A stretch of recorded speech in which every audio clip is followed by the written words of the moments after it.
Welcome to Living the Dream Iowa Life. I'm your host, Hannah Nuss, and each weekday we'll share enthusiasm for what's possible and dive into the stories of Iowans living their dream lives right here in the heartland. Whether you're chasing a big goal or just looking for a little inspiration, we've got you covered.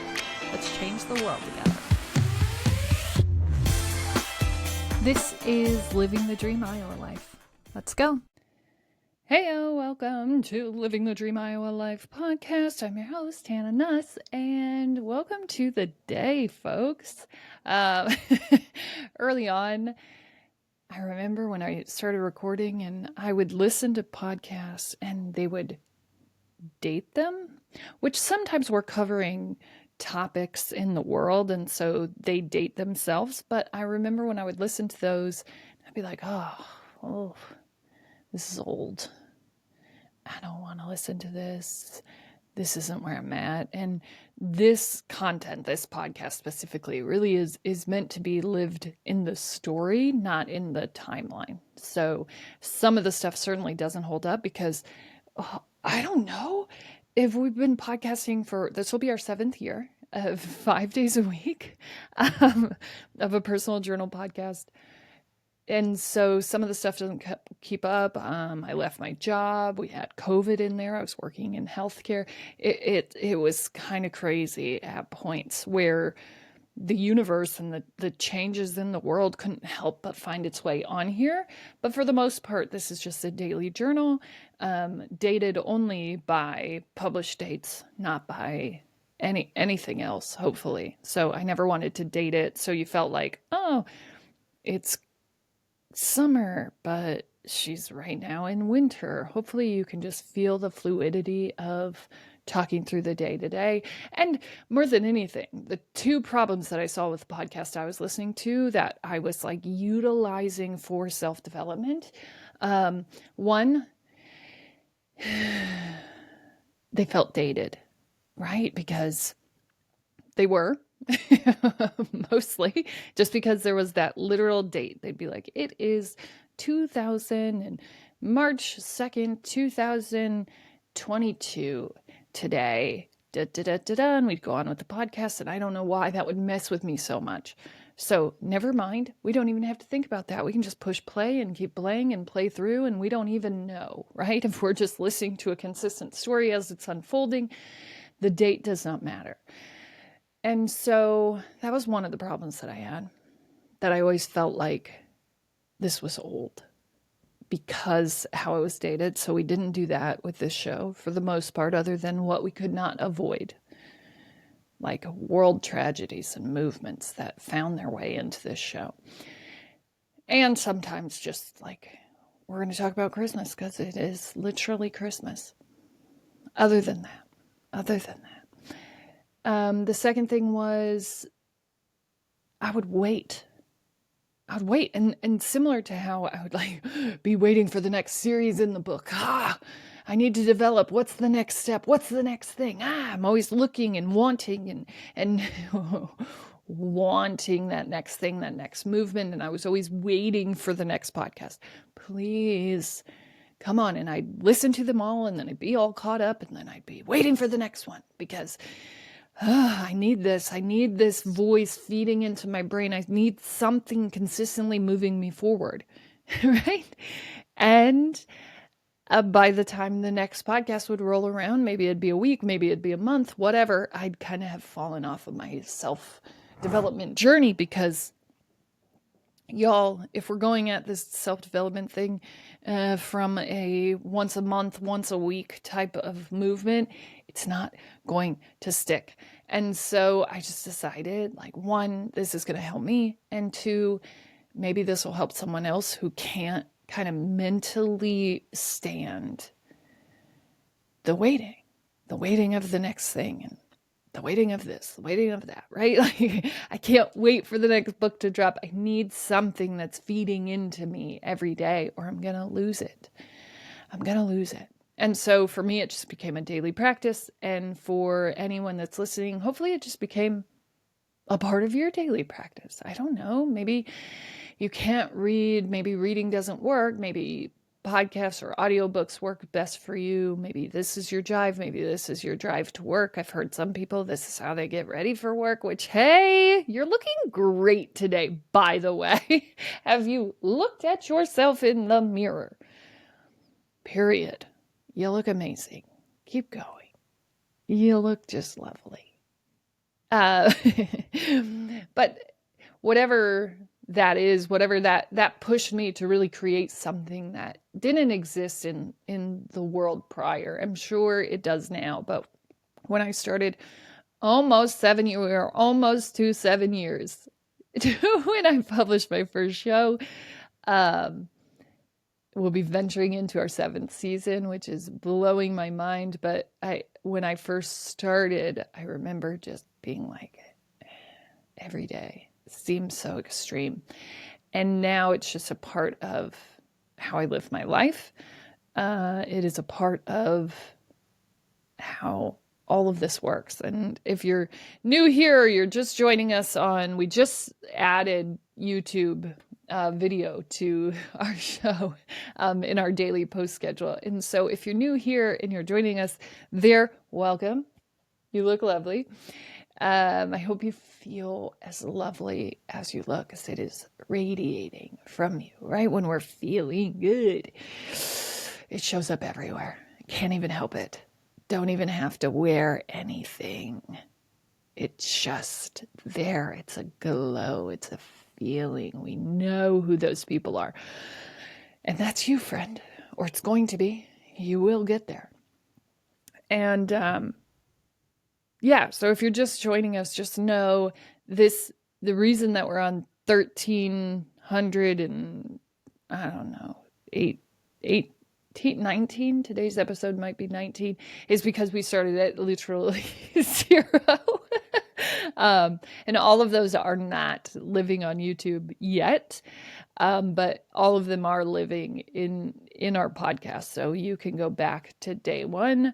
I do recommend that you start at day 1 and listen with the understanding that most of the things, the ideas, the ventures, the different things that I started, which I definitely give you links and CTAs for, most of those things never happened.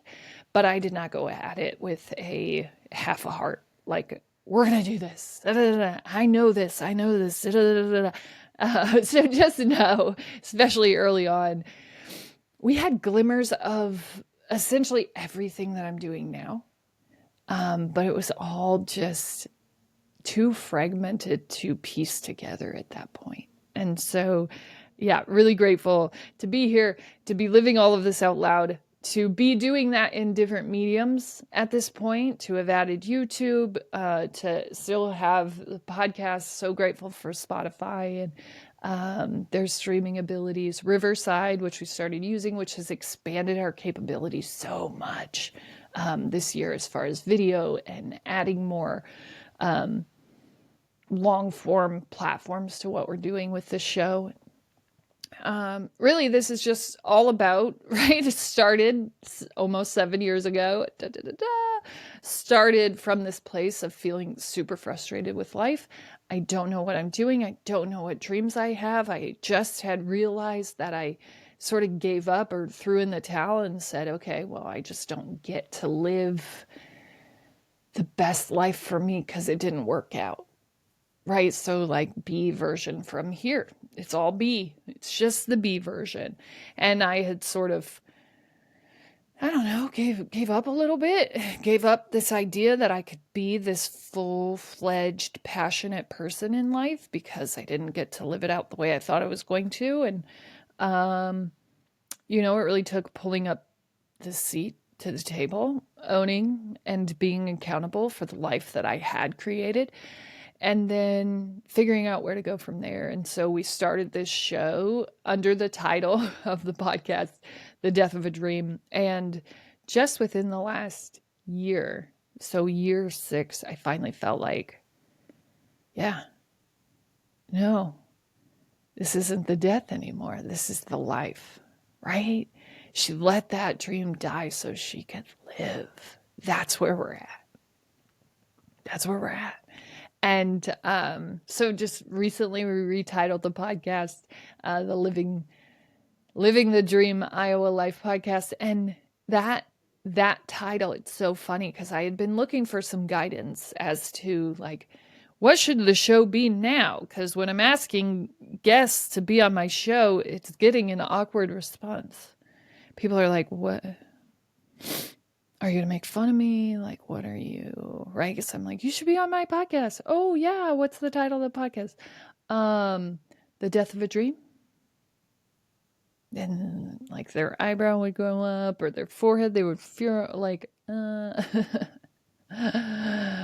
that about? Right? Like, I don't know how to explain. Like, it is actually about living the dream, but it started very much in the place of coming face to face with that reality. And so that was just the starting point.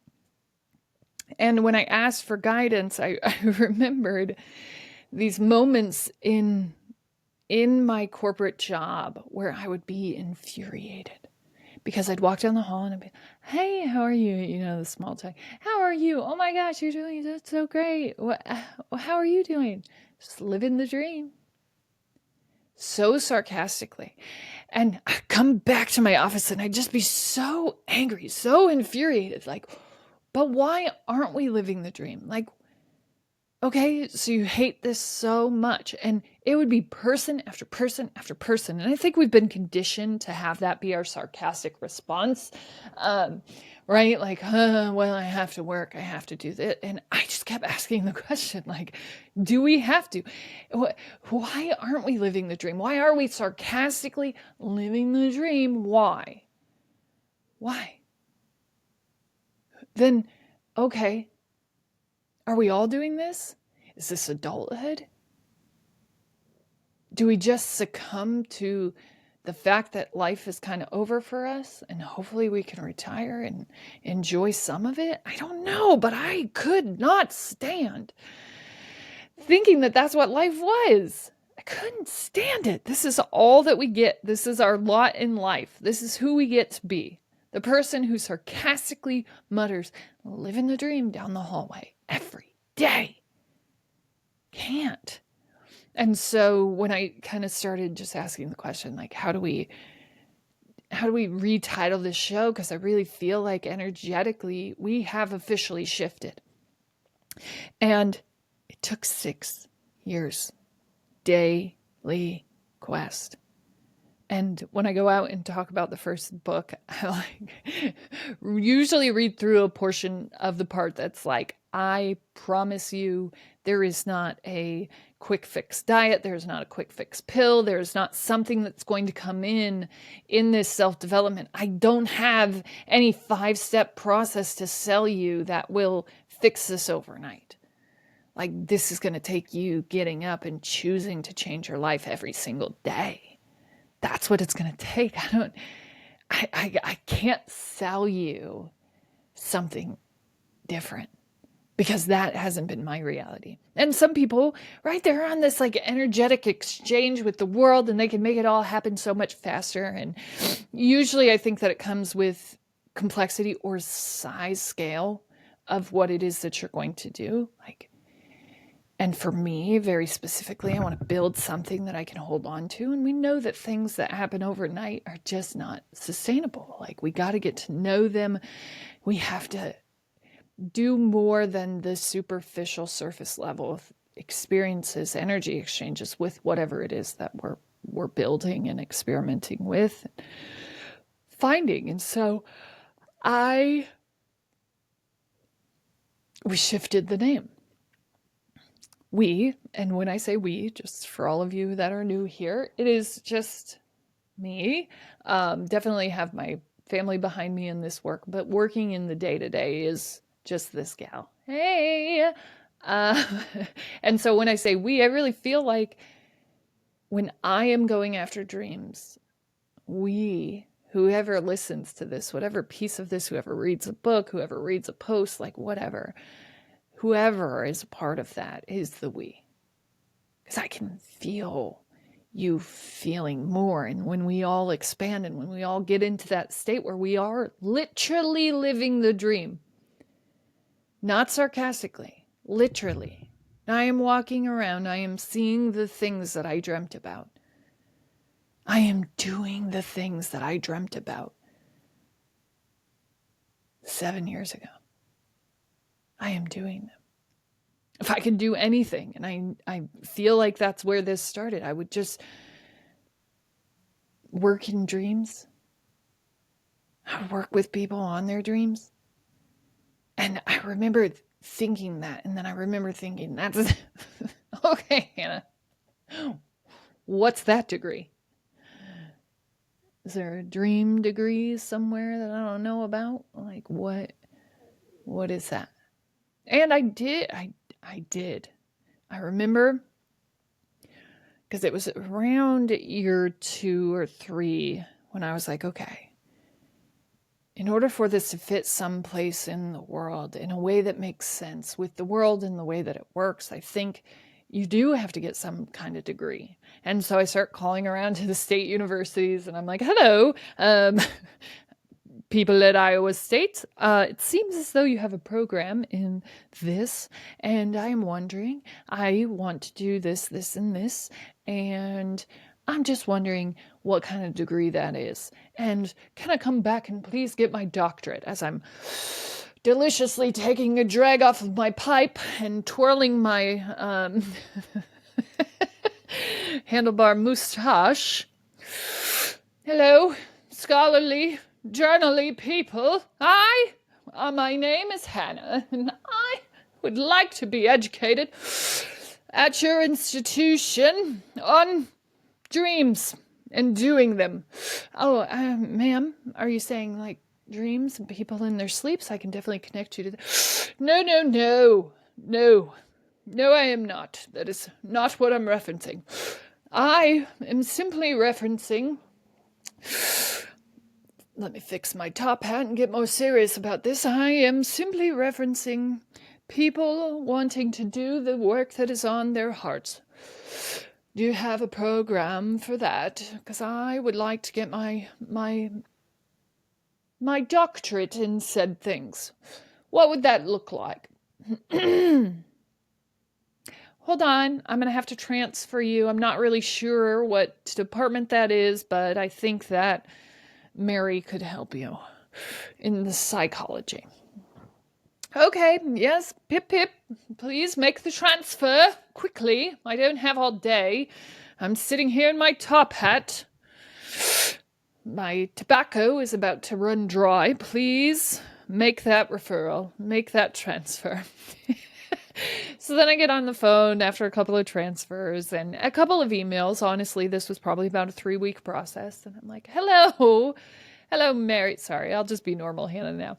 Hey, I want to do this. Like, I have figured out what I want to study. I figured out what I want to do, and I'm trying to make it fit within the universe as it works right now. And I think probably having some sort of really important degree would signify to the rest of the world that I am important and I am doing this work and you should be listening to me. And here's the piece of paper, right? Would have been right here on my back wall. And you would have known that you should listen to me for these reasons, for the reasons that this paper says. And so I say all these things, and I certainly didn't say it like that. And Mary or whoever it was that helped me, I can't remember. I had to explain that I had been doing this podcast and that I want to write books on this topic and I want to investigate this more, and that I had even done some research. I had seen that there aren't very many doctorate theses on this topic, and I would love to deep dive into this. And she says, hey,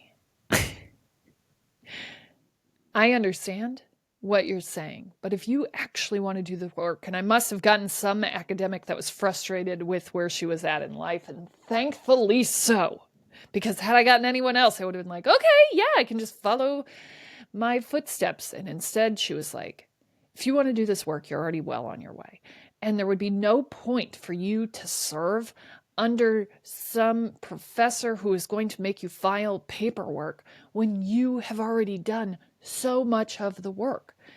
If I were you, I would take a journalistic approach to what it is that you're doing, and I would just stay the course. You can waste your life getting your doctorate in this thing, or you can actually live and experience it.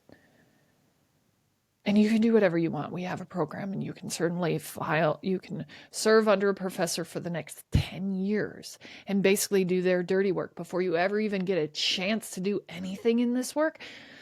Or you can just do it.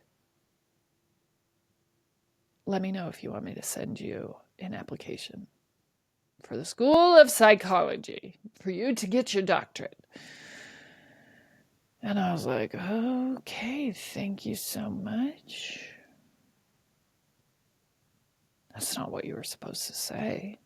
I know that. Please, Iowa State, I don't know who I talked to, and I'm not even that sure that it was someone in the psychology department.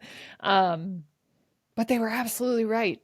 Like, we don't have to fit into these strict rules of what has been anymore.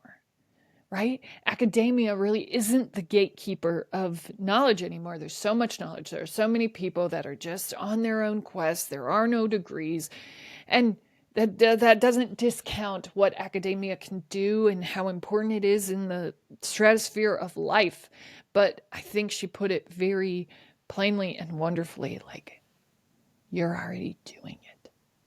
This would be a million steps backwards. Unless you're excited about filing paperwork, this isn't where you should be. And thank goodness, because here we are 7 years later. I've written 2 books on the topic. The second book is about to come out. Going to really start actually working with people now that I'm ready and I can kind of balance the movement that I've built and being able to do this, really put tangible practices in place for working with people who are literally on this quest. I want to do my dreams. I want to live the dream life, right? How do I do that? And so starting to build out those materials, definitely been a long time coming, but at the same time that I launched the book and I really decided that I was going to do this, I also was like, okay, how do we actually help?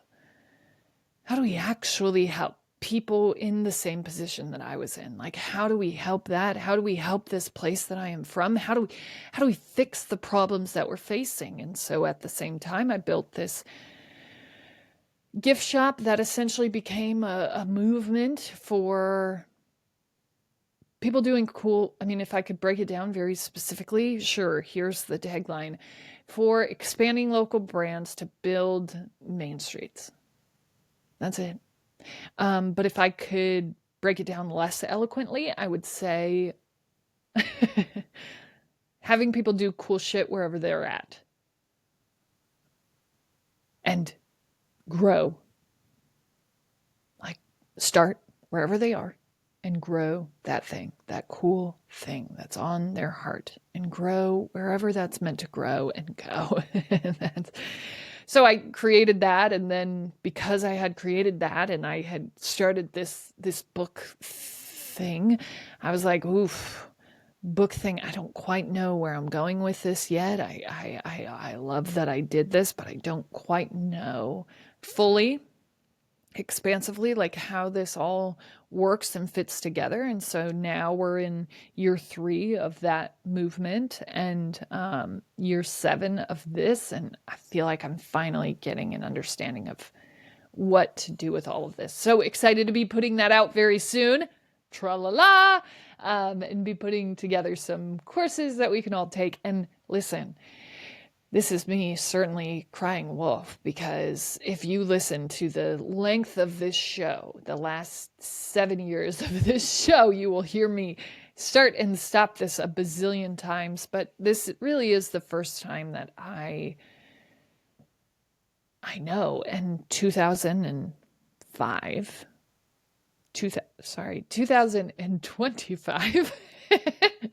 really is my year of knowing. No is my word. No. K-N-O-W.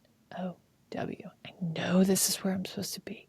I I know this is where I'm supposed to be at. I know that everything is happening the way that it's supposed to. And to just know, I know. And I feel like that gives that release to just go and do the things. And I'm excited to put that out into the world. I really am. And to have more discussions. Every time that I go out and talk about this book, I am just lit up like a light. And I'm really excited to be doing that. And part of that work, that release, is this remembrance of the minimalism that is required to create. And I've been like called to deep, dark places, to deep, dark closets in our home over the past month where I'm just like, that needs to be gone. I know that I'm in this creative spiral of beautiful things, of finishing this second book and starting to put that into the world, of kind of creating follow-up products to the first book, because people are like, okay, I read the book, but what do I do now? And that wasn't exactly a guide, because it's not meant to be a guide. It is meant to be a story.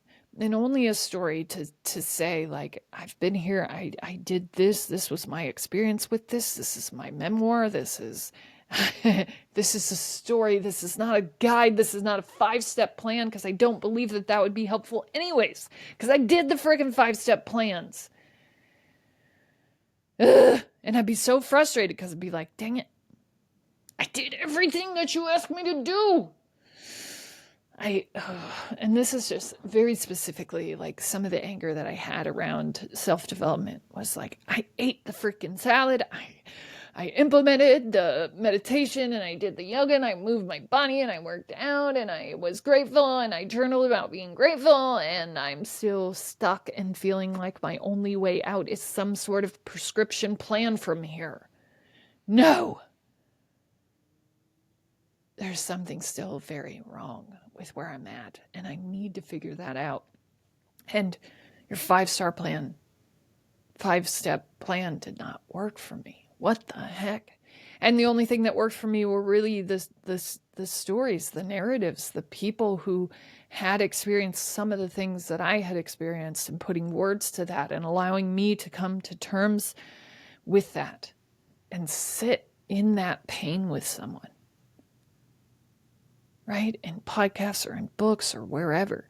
And then I could kind of find my way out, because I could find myself in their words. I could find myself in their story. But I could never find myself in the 5-step plan. I just couldn't, because I would do it and it would fall flat. So there was no depth of connection to that. It was just things to do. And doing is very important, but feeling comes first. And I had to kind of feel my way through those stories first. And then I could kind of do my way into the dreams. But I had to find and feel it first. And so, yeah, really coming back to the second book and a lot of the principles of the second book, the minimalism, the creative expansiveness, but first, right? The first kind of move in that for me was clearing a lot of the clutter that had surrounded me in this life, some of the to-dos that were overwhelming every week, and it all kind of stemmed from having way too much, doing way too much, having way too full a calendar to be able to do life the way that I envisioned. And it's just been, it's always really beautiful, because I feel like I live the book twice, right? I live and learn the lessons kind of in a beautiful, kind of surface level way as I'm experiencing them, even though they feel really deep and really wonderful. I feel that kind of there. And then as I'm working through the book and finishing the book, I feel like that's my final lesson of that thing, which is why we need to get all these books done. But I couldn't be more grateful for the way that it all played out. Be more grateful for that probably assistant professor or grad student who was like, don't do this to yourself. You can do this. Just keep going. So grateful for all of the things that I thought, all of the ways that I tried to return to the norm, and all of the people who ushered me away from that, or just all of the people who kept supporting me choosing this super weird way of being. Like, this is not normal. There's no game plan. There's no one kind of guiding this route. But I self-select here, right? I choose to do this, to expand in this way, to experience life in this way. And it's really beautiful. It's beautiful to be experiencing the greenness of this next phase. It's beautiful to be taking kind of the yellow pieces of this journey and expanding those further as I've connected with more readers and had more experiences with them. Yeah, it's really beautiful stuff. And I'm so grateful to be on this journey with all of you every day, bringing it back here, reflecting, right? The rural reflections, let's go! This daily process of working through all of this, because it's not one and done. Like, I wish that when I had opened up my heart chakra, that like it would have just stayed open forever and I would have been this beautiful being, but it's been this learning process of return. Like, if you're not careful and in that practice, it's really easy to go back to those grooves of who you once were. And every time that you're threatened or growing or whatever, you're going to return. And if there isn't some built-in daily practice to sort of keep your soul saved, it's easy to return. As always, you're smart, you're strong, you're beautiful. What are you going to do? Change the world.